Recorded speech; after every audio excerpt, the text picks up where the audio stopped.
Power खरेदी विक्रीचो तशेंच गोंय सरकार आणि रिलायन्स साळगांवकर पॉवर कंपनी मदलो अर्थीक वेव्हाराचो डाटा 20 खात्याचो PIO RTI खाला दिना म्हूण एक्टिव्हिस्ट काशीनाथ शेटये हायकोर्टात गेला.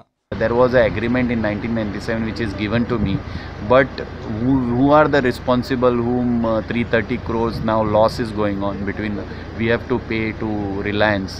Now two officers of the Reliance were brought in our department and they won the case. This all has to be investigated. Who was, because this will come in our bill, it will be 330 crores will be taken off from our bills like we are consumers. So I am asking for the investigation of that and RTI of that. They are not ready to give. They are saying that information they want to suppress it.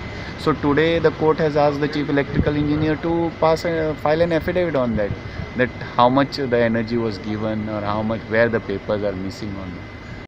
खाते म्हायती लिपयता म्हूण ताका दुबाव, हातूंत गैरवेव्हार जाला आसूं म्हूण ताचो दावो.